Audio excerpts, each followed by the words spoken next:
जब भगवान श्री कृष्ण थे तब अपमान का जवाब युद्ध से मिला था। अब अखिलेश हैं तो रिश्तों को भी राजनीति में गिरवी रख दिया गया है। मैं ऐसा क्यों कह रहा हूं, चलिए आपको बताता हूं।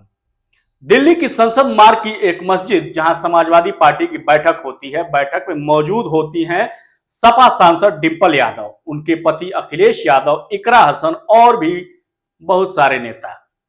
लेकिन कहानी यहीं नहीं खत्म होती है, कहानी यहां से शुरू होती है। इस बैठक के बाद मौलाना साजिद रशीदी की जुबान से निकलते हैं वो गंदे शब्द जो सिर्फ अशोभनीय नहीं है बल्कि बेहुदा भी है। जी हां, मैं बेहुदा शब्द का इस्तेमाल कर रहा हूं। मौलाना कहते हैं डिंपल यादव बिना सिर ढके बैठी थी, यानी नंगी होकर बैठी थी। अब जरा रुकिए और सोचिए, क्या यह वही मुल्क है जहां महिला के सम्मान के लिए महाभारत तक हो गया? और अब सवाल उठता है उस पति पर जो खुद एक बड़े नेता हैं, पूर्व मुख्यमंत्री हैं, जो टीवी पर तपाक से भागवत करने वाले बाबाओं पर बयान देते हैं, लेकिन जब पत्नी पर गंदी टिप्पणी होती है तो अखिलेश यादव जी मौन साध लेते हैं। अब पूछिए खुद से, क्या अखिलेश की भावनाएं सिर्फ भागवत वाले बाबाओं पर आहत होती है? क्या पत्नी के अपमान पर सिर्फ वोट बैंक की चुप्पी ओढ़ लेना ही सियासत है?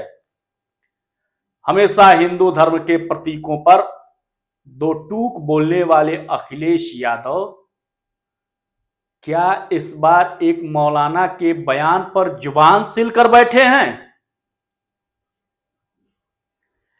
अब मौलाना का इतिहास भी जान लीजिए।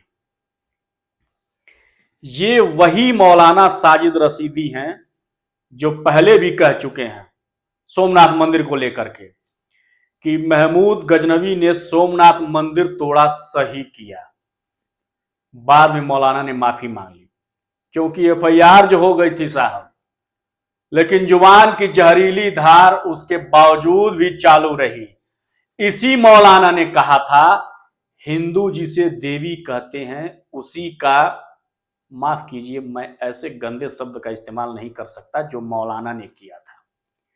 और मौलाना के इस बयान के बाद गाजियाबाद के विधायक नंद किशोर गुर्जर ने पुलिस में रिपोर्ट भी दर्ज कराई थी।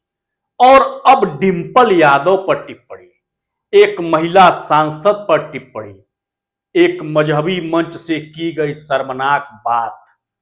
लेकिन अखिलेश यादव हैं कि चुप हैं। सवाल है अखिलेश जी, क्या अब आपकी चुप्पी ही सियासत है? क्या एक मौलाना की जुबान इतनी जरूरी है कि पत्नी का अपमान भी सह लिया जाए? या फिर मौलवी वोट बैंक भारी है, आपकी पत्नी का सम्मान हल्का? आप सुन रहे थे अंबिकेश्वर चतुर्वेदी को और देखते रहिए द सूत्रधार।